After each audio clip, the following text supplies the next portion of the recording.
Um,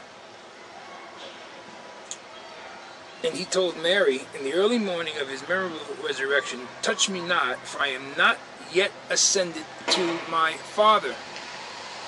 A second proof, just from the crucifixion itself, that Jesus was not telling the thief that on the day that they were on the cross, the Friday before, that day he would be in heaven with Jesus, because Jesus himself had not ascended into heaven.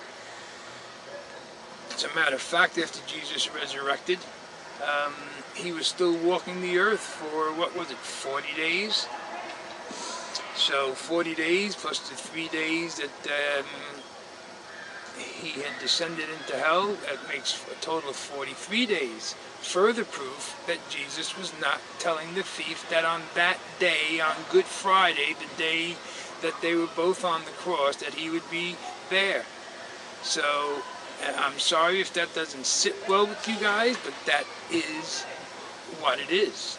It's the facts. Jesus did not even ascend into heaven until 40 days later. The fact that that's how we were taught when we were in school by our priests and nuns and pastors and however,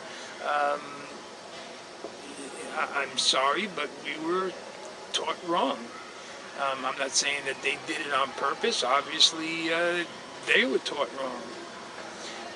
It's really not any different than back in the year 500 something when Pope Gregory decided on his own to declare Mary Magdalene a prostitute.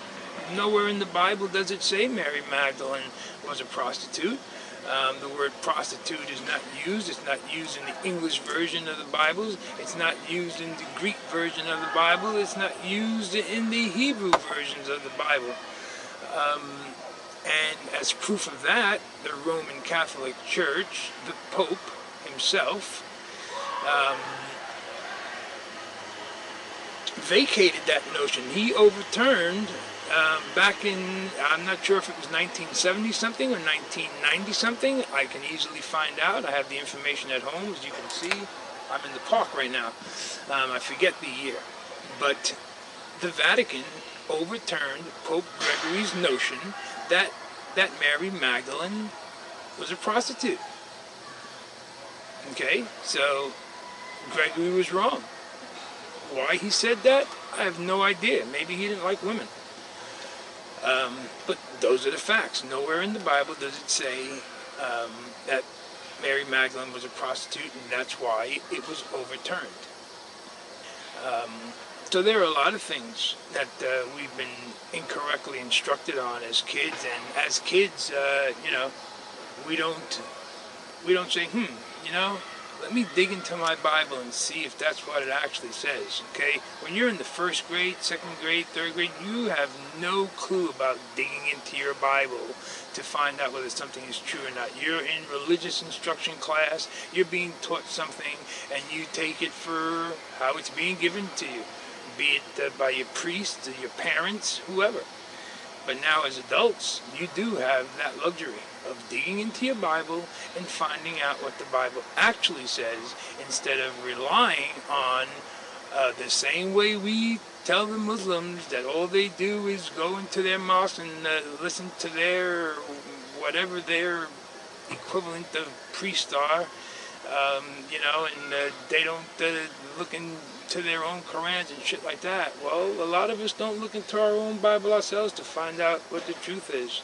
I'm not saying that we were purposely misled. I don't think that there are priests out there that are purposely lying. They're teaching what they've been taught, and so forth and so on, all the way down the line since the very beginning.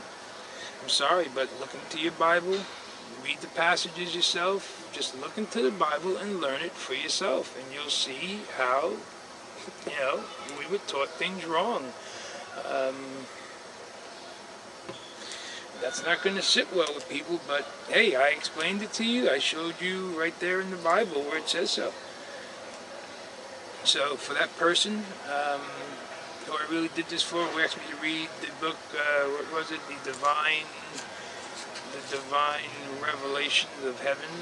I'm going to read the book, just for the sake of reading it, to see what it's about, because you asked me to read it. You thought I would find it interesting. I'm sure I'll find it interesting. But anything having to do with anybody saying that they were in heaven, or they know anybody that went to heaven, or that they were, walking around because they died for a couple of minutes, and, this and that, and what have you.